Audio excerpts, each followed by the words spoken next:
So I had a man in my office today. I thought this was interesting. He told me that he puts his radio under his pillow.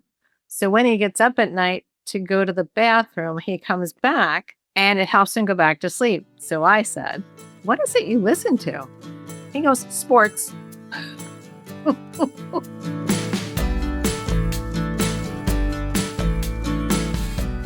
You are listening to What's Next? Conversations with Boomers, and I'm Barb Desmarais, your host. So we've got a really interesting episode today. We've got Jackie Adams back, our pod friend, mental health therapist, Jackie. We're going to be talking about summertime depression. And this was Jackie's idea. And when she suggested it, I thought, really? I didn't even know there was such a thing. We've certainly talked about seasonal affective disorder, and of course, most of us think that it only applies to winter, but I was wrong. So, welcome, Jackie. Thank you, Barb. So, Jackie and I were talking about doing an episode on how do we handle all of this horrible news that we're bombarded with 24/7. And Jackie thought it was a good idea, but it made her think about seasonal affective disorder during this summer and how the two can be tied together.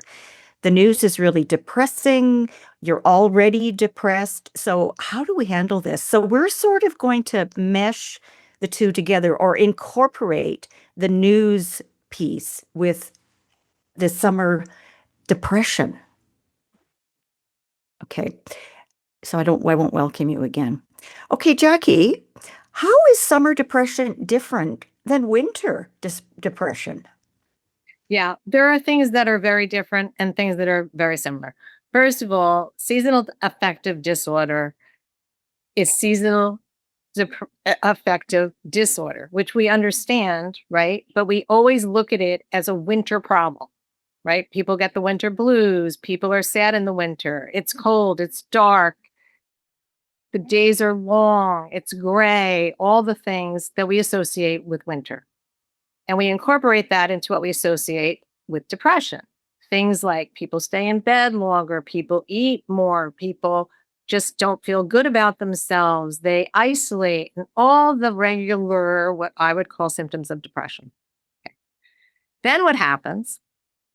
There are those people who, when the spring and summer begin, they fall back into their seasonal depression or summer sadness, summer blues. And I can say that the majority are women.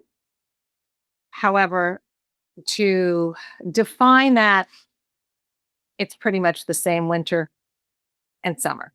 What happens is women report more than men do. And that's general across the board with any kind of mental illness, domestic violence. We see that all the time. So to say that we see it more in women in the summer, one of the things, though, that does strike me, and again, men have that same thing, but one of the symptoms of this is basically having some social pressures, which leads into body image, right? I'm supposed to be happy. I'm supposed to be enjoying the sunshine. I'm supposed to be wearing less clothes.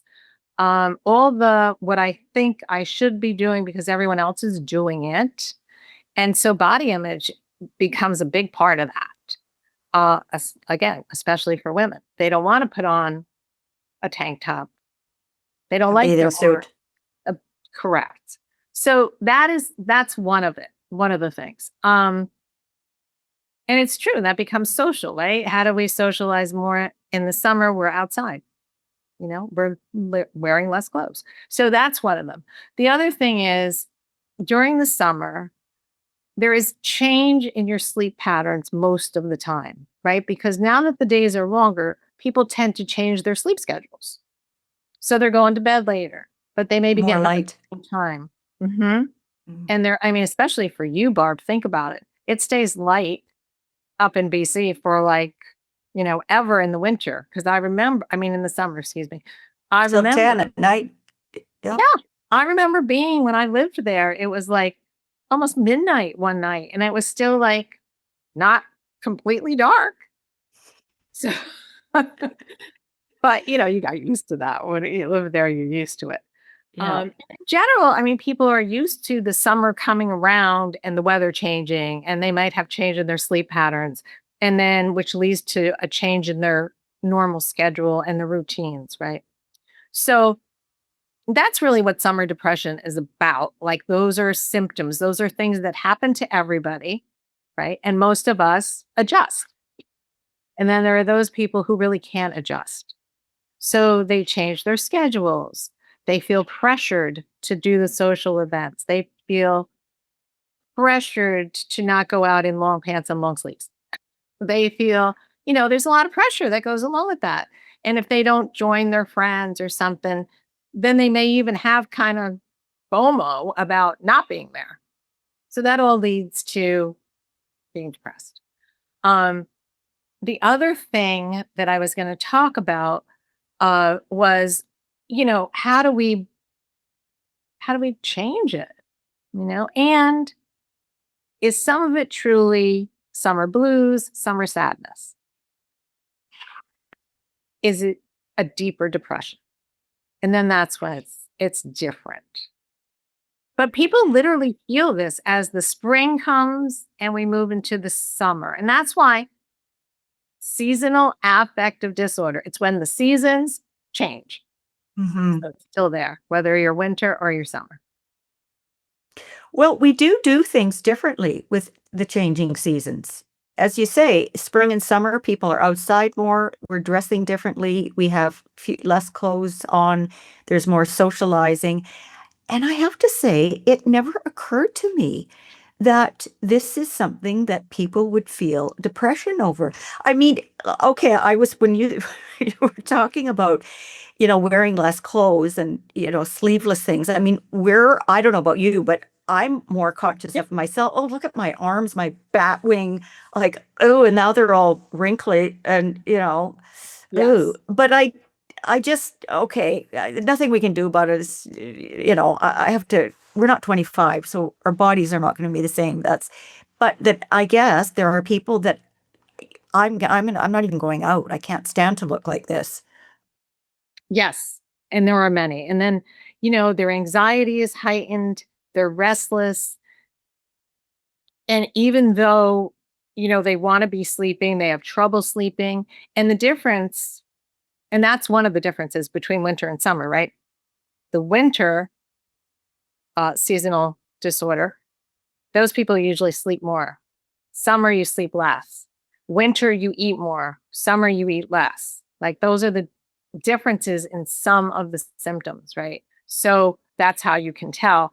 Loss of energy, more it happens to both, but in different ways, right? So loss of energy, we look at in the summer as really, really hot, really humid. You lose your energy and you fall into it. Now, other people, and I actually can cite myself, when we lived in Florida for many years, I remember that when we started to get into the very hot weather, and that could be April, May, definitely by June, the first few very, very hot days, I always played tennis. And I would come home and I would be like, I am so exhausted, I need a nap. And that was Mhm. not who I was. And it just used to get me so upset. And then I realized, okay, the first week of the heat, you're taking a nap and then you got through it. You can carry Mhm. on, right? But that's not what happens to people with this depression, right? They lose their energy and then they just fall into it and say, well, I shouldn't be out in the humidity. Probably not. But, it's the same like anything else. Some people love the winter and some people like the summer.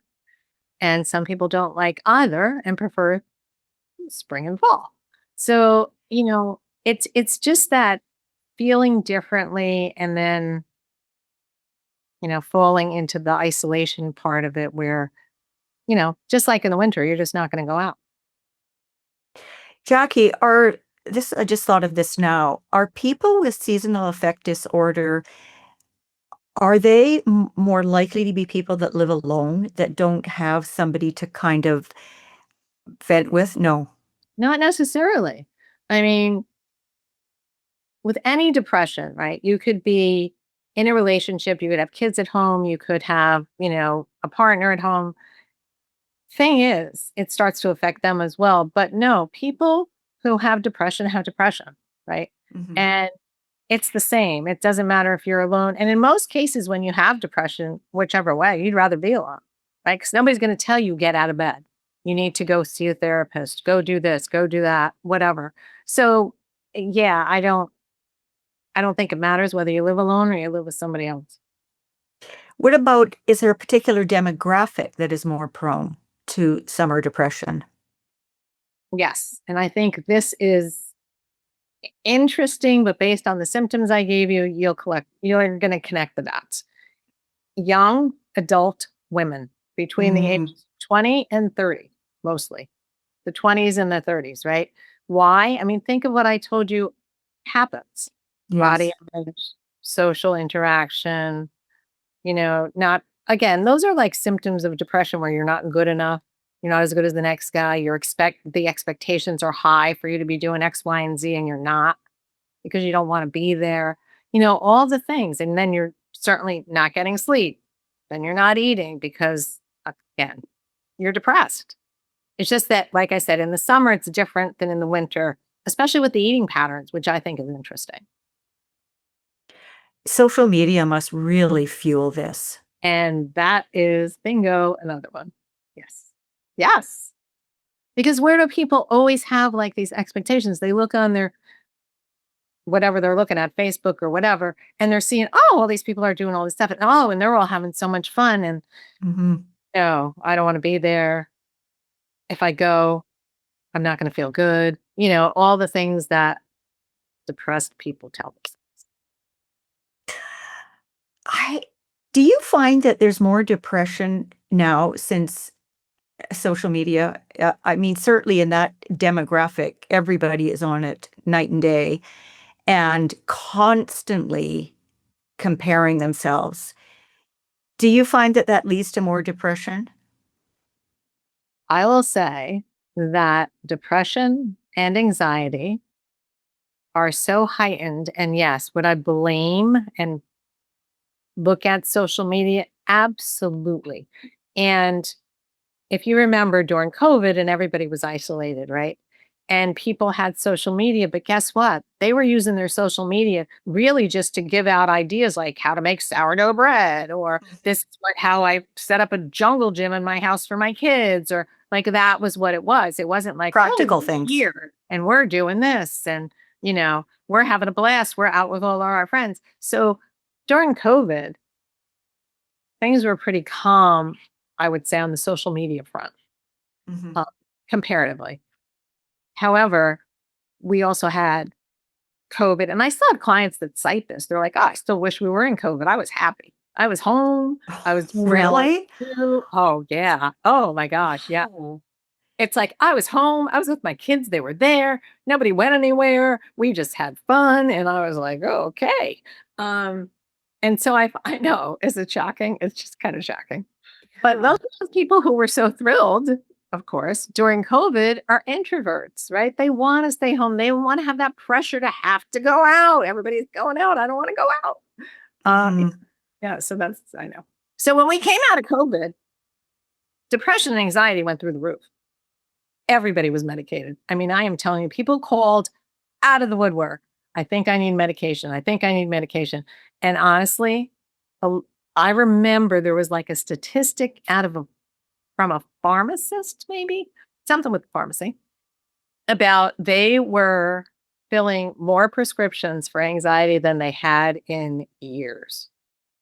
Wow.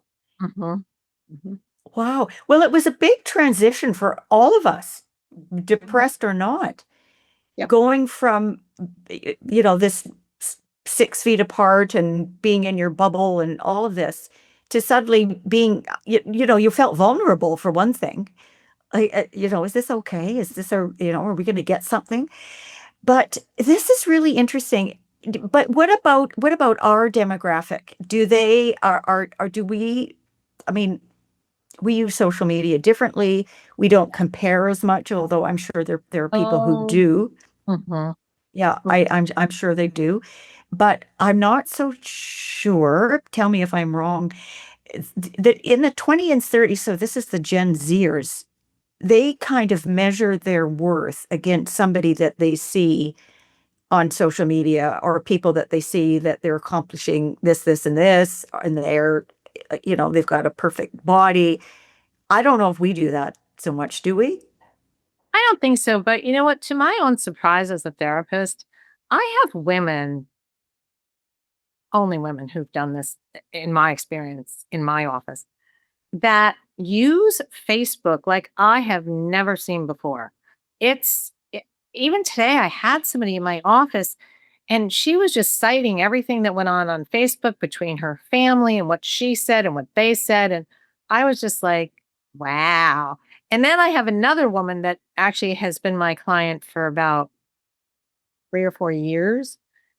Every time anything occurs in her life, she runs to find a Facebook group a lot of times for information, but some of it is just, again, like natter, in my opinion, and just gossipy kinds of stuff and who's stalking who. And it really is interesting. And that's our demographic. Okay. Those are women, maybe not quite as old. The ones I'm thinking about right now are like 60. Okay. 60, 65. So close, right? Yeah. Um, and I just find it shocking, to tell you the truth, because I I feel don't like, aren't we over that? Like, yeah. I know. I am sometimes amazed at how much people expose of themselves on a public platform. And the first thing that comes to mind is, don't you have any friends? Like, ooh, just kind of going into depth around how they're feeling, and I don't know. Yeah, everything they ate and how it just I don't know, chronicling And I everything. and It's and then I had a woman that I actually would post, and she is my age. She would post. I never. This was, I don't know, when maybe I even first got on Facebook, which I'm not a big social media person. So I remember she would post something, and then she would constantly look at how many likes she got about her post oh dear. and talk about talk about taking up your time. Yeah. Yeah, yeah. Well, and of course, certainly younger people are doing that all the time, and that's another measure of their worth. I got X number of likes or But we still whatever. have that happening to people our age, believe I it or know, not. And I find that a little frightening. I I do. know. No, I do too. Yep, yeah. Okay, so you were saying that I found this interesting, that it's mostly women, but not that it happens to women more. It's because women report more. And that's the case across the board with all mental health issues. Most. So, yeah, yeah. Now, what is the treatment? Oh, so, you encourage people to spend certainly a little less time outside if the heat really affects you. You Hmm. encourage people to go to bed at their normal time, darkening shades if they're early to bed people and still light out, right? Make sure you have blackout shades. Go to bed. You're normal. Stick to a normal schedule that you would have and worked for you. Because as soon as you start to change your schedule, a lot of times that causes anxiety and depression, right? I'm not getting enough sleep. Number one, I'm not doing as much exercise because I go outside and it's too hot. Well, you need to figure out how are you going to do that? Because that is also so helpful, in general with depression. So a lot of the practices that we suggest aren't really all that much different from any depression. Journaling, putting down how are you feeling today, monitoring how are you feeling, what was the weather, right? Like there's a monitor. So you can start to see, how was I feeling? Oh, that was a rainy day. I was doing pretty Mm, good because I stayed home, right? Or a lot of that kind of stuff. Trying to think. There's a couple of other things that I came to mind. But, and then trying to be on a regular eating. We go think about this. In the summer, especially around here. I mean, I live at the shore. And so there are bands at the beach. There are bands everywhere, really. And people come out and they're sitting in the sand and they're listening to music. And the number one thing they're doing is they're drinking, right? So people are out there, they're drinking, they're eating, um, and it disrupts their normal schedule, right? Because if I'm depressed, but I decided I'm going to go with my friend, she's encouraged me. I think I can do it. I'm going to go listen to music with her. And I get out there. Number one, the heat is exhausting me. Number two, I don't really think I should drink because that's depressed. It's a depressant. Mm-hmm. And number three, now I'm around people I don't really want to be around. And I think I should really be home, right? So it causes this anxiety and this depression. So you have to take kind of baby steps, right? You want to do better, but don't ever throw yourself into like that situation where there's too many things, right? There's the heat, there's the drinking, there's the social interactions that maybe you're just not ready for, right? Too So, much. yeah, yeah, absolutely too much. And it spikes your anxiety. And, you have to try and self regulate, really. Like, what can I do? What can I do? What should I push myself to do? Mm-hmm. Because sometimes in any depression, I say this to clients, you need to push yourself through. Now, if it's so bad, you need to go to therapy. You need to find a medication that's going to work for you, the same as anything else. But I think, and this is an opinion as a professional, that people who have seasonal depression are not keen on taking an antidepressant. Why? Because in their mind, and it has happened over the years, right? Well, when the season's over, I'm good. So why would I start on medication? So you're suffering really through something that you don't need to suffer through. Mm-hmm. Oh boy. How long does it last? Do people have it for years and years and years? Do some people have it just for a season? There is there's well, yes and no, right? There's reoccurrence. So if I think we talked about this with seasonal affective disorder in the winter, right? So white lights and stuff like that. Now in the summer, you're getting plenty of vitamin D. So the fear is that I had it this summer, I'm gonna have it again. Mm, So we think about, and we all think about this, at least I think so, and I know I think about this. How many times you listen to, and again, especially women, even women our age, it's the winter. We start to kind of come out of the winter. We're like, yep, I've got to work on, I've got to lose some weight. I want to, I need to start exercising more when it gets warmer, all of the things, right? So you're preparing and you think you're going to do better. However, 9 times out of 10, you didn't do the prep, right? You didn't prepare. You kept mhm, talking about it, but you didn't get there. And now the summer comes. Now you're disappointed in yourself. You don't like being in the summer heat anyway. And it just, goes downhill from there. So it's very important for people to keep a schedule that they normally keep. Their routines definitely get disruptive if you think about this, especially if you think about that demographic of maybe not so much 20-year-olds anymore, but in your 30s, right? Now your kids are home from school, you're on vacation, which is disruptive. Like things that we may think take its normal course, it's disruptive to people with seasonal depression. mhm, So they have to try as much as they can to keep their routines, to stay cool, to hydrate all the time, to speak to your best friend. Get somebody who understands but can help you take what I said before, those baby steps.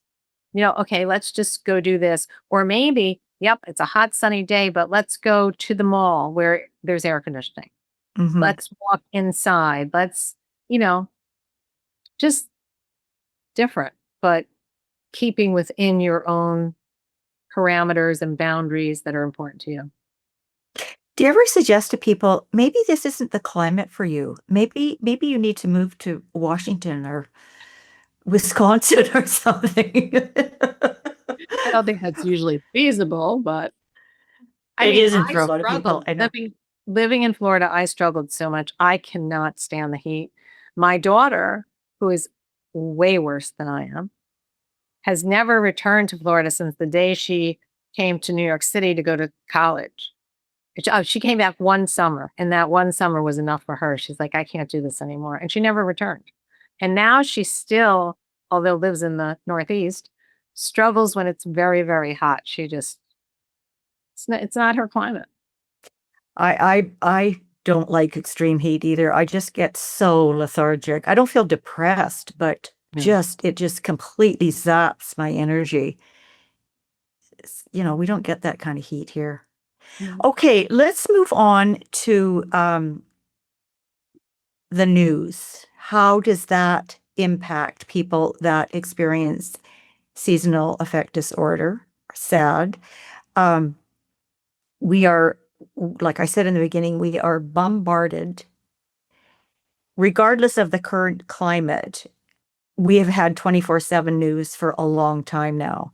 But now the 24/7 news is all depressing, and it seems to get worse by the day. How does this impact people with depression? So it's my belief from the get go that number one, having 24/7 exposure to news is not healthy. And when you think Agree. back, because we are a little bit over 70, when you think back to when you grew up, your parents, certainly mine, there were three main TV channels, Yeah. 2, 4, and 7, where I was from. Yours might have been different. And they had 6 o'clock news and 11 o'clock news. Yeah. And Yeah. there might have been one earlier in the morning, but I'm not even sure about that. So probably that's it. That was the time they got to see the news, period. We now have 24 hours a day, 7 days a week. We can find news wherever we look. Yeah. And does it add to depression? Yes, I believe so. If you are the depressed person and news is one of your triggers to make you feel even more depressed, more sad, more upset, then yes. I think in general, right now, the climate of many countries is overall sad, Sad. right? Mhm. I won't say that people are extremely depressed, although some are, right? And the news just keeps pouring it into them, right? It just gets worse and worse and worse. And I don't agree with what's going on. And I have people that, and this has happened of recent, I have people that no longer talk to me because we don't agree on what's happening politically. It's changed my life. I mean, I hear these stories a lot. Mm. And even my own daughter, so this is, I'm going to use her again. Between the fact that she doesn't like the heat and the fact that she has actually stopped listening to the news completely, like I could talk to her and say, hey, did you hear that? And she's like, nope. And completely. And I laugh because she's a brilliant individual. She has a very high powered job. She has children. She's social, all the things, right? She's not depressed. She's made these choices. And she makes choices on a hot day, what she is and isn't going to do. And she makes choices whether or not I'm going to listen to the television. I've had clients who do that, the 24/7 CNN or whatever is on. Mhm. Fox News, that's a big one. People keep it on all day long. And their assignment from me, because now they're depressed and they're just in my office. And what are they talking about the whole time? The news. The news. Yeah. So, I'm saying to them, okay, let's look at it. How many times do you tune in? How long do you listen? How many stories have you heard over and over and over again? Mhm. And when they can say, I've heard that same story, blah, blah, blah, so many times a day. I'll Yeah. say, then what would it matter if you only listened to the news once a day? Once. Yeah. Yeah. Because Yeah. now it's become a practice and a habit that needs to be broken. It is a habit. I went through a stretch where I was just not sleeping well. I'd wake up in the night, have to go to the bathroom, and then I couldn't get back to sleep for ages. And so a few weeks ago, decided no more social media because I get a lot of my news through social media, through, threads and YouTube and all of that, after 9:30. And I'm telling you, Jackie, it has made a huge difference. And I've read over, and I'm not depressed, but I really do enjoy having a good sleep. I do not like being awake from 2 till 5. Or is it So good for your health, Barb? That's very bad for your health. I know it is. I know. And this has made a huge difference. And you read, sort of tips on helping you sleep, and I am prone to anxiety, get off your phone, get off your phone, get off your phone. So, and yeah, okay, sure. But it's absolutely true. It is because in reality, and think about this, the last thing, whatever it is that you put in your head before you go to sleep, is there. So, in other words, if you Yes. read bad news, if you see bad news, if you're reading, say, a mystery novel, if you just heard something about somebody and it's the last thing you heard or the last thing you saw, it makes a difference. Yeah, it's still rolling around in your brain, and that Yep. creates cortisol and all of that. So, yeah. And that's why eh, eh, calming apps that have different, white noise or the variety of noises or meditations to listen to or stories to listen to. There's a variety of things to do to help sleep, which to me is so interesting. And especially now, when I think about, I have 7 grandchildren, they have all been born into white noise. White They don't noise, walk yeah. without it. They don't sleep without it. I want to say, what's going to happen to you? Because I really would love to see some research on that like years from now, because all these kids are being brought up with their white noise, little noise machines, right? Everywhere they go. Yeah. Yeah, I know, I find that interesting too. Um, I do use the app, I use Insight Timer, for a meditation, or lately I've been listening to bedtime stories, and they've helped because I'm asleep in 5 minutes. But, our bodies are a little different than little kids. It for sure, for sure. And I have clients that use white noise or they long time and he struggled with a lot of things and he's getting so much better. Oh, that's good, good. I'm Mhm. sure kudos to Oh, you yeah. with a lot of that. Well, maybe, but it's how do we look at the news? I mean, the news, we're trying to stay on track a little bit here. I'm sorry for going off on a tangent, but the news is impactful. I don't care who you are. Everybody has an opinion. Everybody wants to talk about it today. Every time you turn around, at least in my country, I feel like we have an election for something. It's like Mhm. an election for this, an election for that. You have to vote for this, do this. There's just a lot of, and there's a lot of turmoil. We know that. And I think it creates a lot of inner turmoil for people.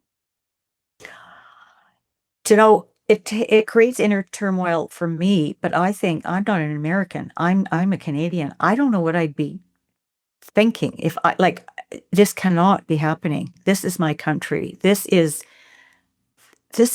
scary, beyond scary. It would freak me out. Oh, It's yeah. a lot for a lot of people. And, you have to kind of, it was different years ago. And now everybody is sort of in their corners, right? And I think for many, the boxing gloves are out all the time. Well, that in itself is depressing. That contributes to anxiety and depression, and politics certainly. to my knowledge, never used to be like that. Correct. Correct. You'll hear people talk about it all the time that it wasn't like this, that No. people disagreed and were great friends. Right. And even, in the United States, when we had, most recently, which is a lot of years ago, but the transition from different party presidents, they welcomed each other and they were friends, and they're still friends today, even though they have different views. They listen to each other and they, share opinions. Yeah. And I Yeah. think that's not just important in the USA, it's important all over the world. Of We course share. it is. Mhm. And we accept other people. Thing is, like, even in my practice, I see everything in my practice, but I've preached, I guess, for years and years and years when people come to me with problems and it involves another person or family. My philosophy is always the most important thing you can do for yourself and for anybody else is have a conversation to resolution. And even Mhm. if the resolution is we don't agree, you've already had the conversation, you've heard each other, and you can still disagree. But people don't do that. There are people not willing to have a conversation. I see it all of the time. And then what I think happens? that would make another good episode, Jackie. A conversation to resolution. How do we deal with, polarized political views when you're within in the family, especially, or with close friends?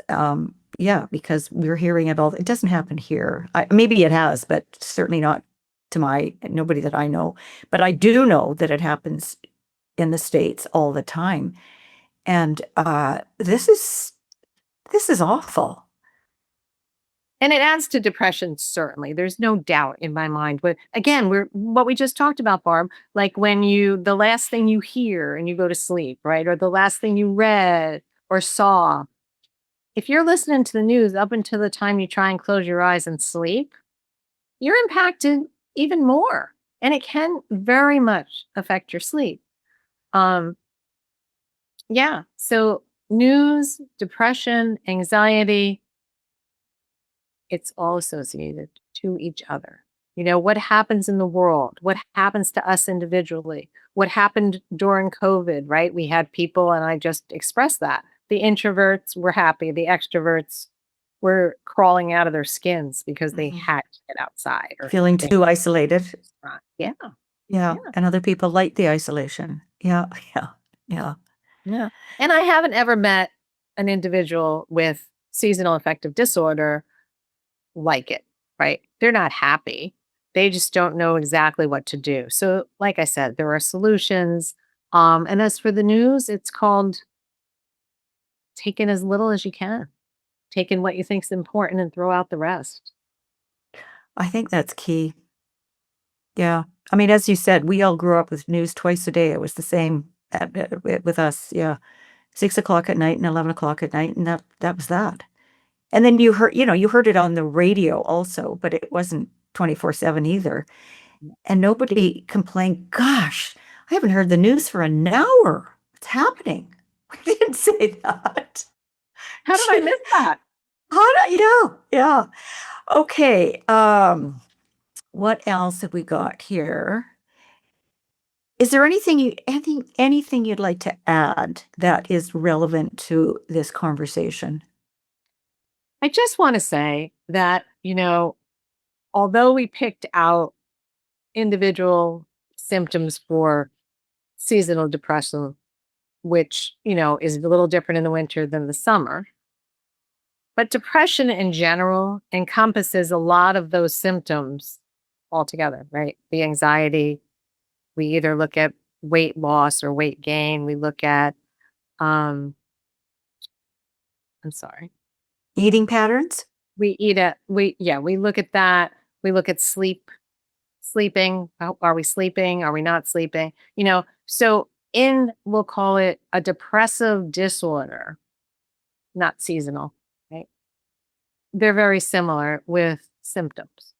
And the only thing different between winter and summer symptoms are the ones that attribute themselves to basically the weather, right? So less clothes, hotter temperatures, those types of things are different than in the winter.